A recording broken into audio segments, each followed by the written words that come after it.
Good morning दोस्तों। Soni current affair classes की तरफ से मैं सुनील आप सभी का हार्दिक स्वागत करता हूं। आशा करता हूं कि आप सभी लोग कुशल होंगे, स्वस्थ होंगे। दोस्तों आज है 21 जून। दोस्तों प्रतिवर्ष 21 जून को अंतर्राष्ट्रीय योग दिवस के रूप में मनाया जाता है।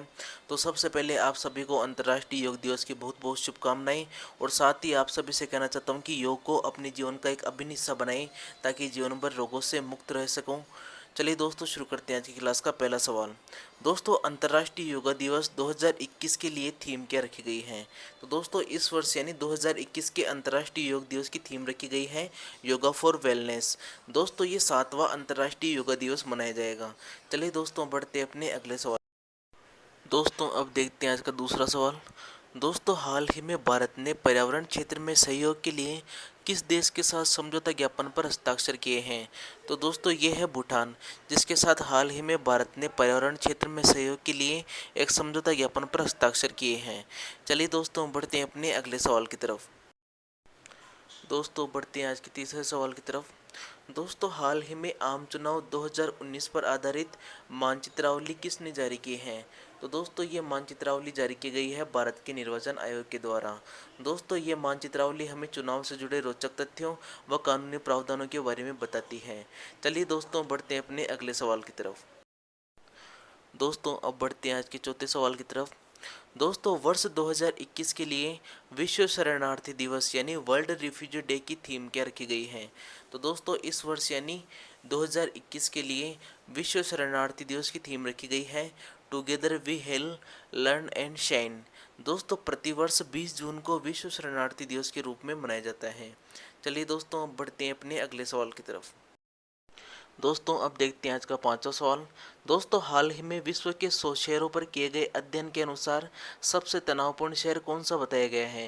तो दोस्तों मुंबई को सबसे तनावपूर्ण शहर बताया गया है और सबसे कम तनावपूर्ण शहर बताया गया है रेकजेविक को। दोस्तों रेकजेविक पड़ता है आइसलैंड के अंदर। चलिए दोस्तों बढ़ते हैं अपने अगले सवाल की तरफ। दोस्तों अब देखते हैं आज का छठा सवाल। दोस्तों इंटरनेशनल कार्बन प्राइस फ्लोर की स्थापना का प्रस्ताव किस संगठन ने रखा है? तो दोस्तों हाल ही में IMF यानी अंतर्राष्ट्रीय मुद्रा कोष के द्वारा इंटरनेशनल कार्बन प्राइस फ्लोर की स्थापना का प्रस्ताव रखा गया है। चलिए दोस्तों बढ़ते हैं अपने अगले सवाल की तरफ। दोस्तों अब देखते हैं आज का सातवां सवाल। दोस्तों हाल ही में किसे Snowflake global innovation partner of the year पुरस्कार मिला है? तो दोस्तों यह है Larsen and turbo infotech company, जिसे हाल ही में Snowflake global innovation partner of the year पुरस्कार मिला है। चलिए दोस्तों बढ़ते हैं अपने अगले सवाल की तरफ।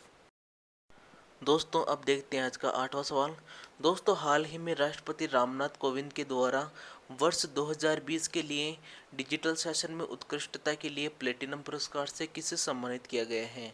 तो दोस्तों सर्वोच्च न्यायालय की ई समिति को हाल ही में राष्ट्रपति रामनाथ कोविंद के द्वारा वर्ष 2020 के लिए डिजिटल शासन में उत्कृष्टता के लिए प्लेटिनम पुरस्कार से सम्मानित किया गया है।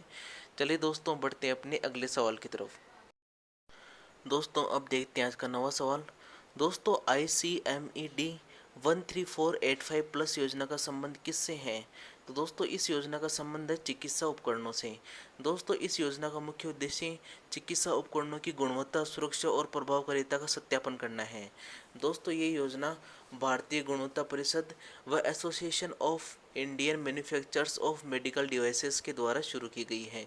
चलिए दोस्तों बढ़ते हैं अपने अगले सवाल की तरफ। दोस्तों अब देखते हैं आज का अंतिम सवाल।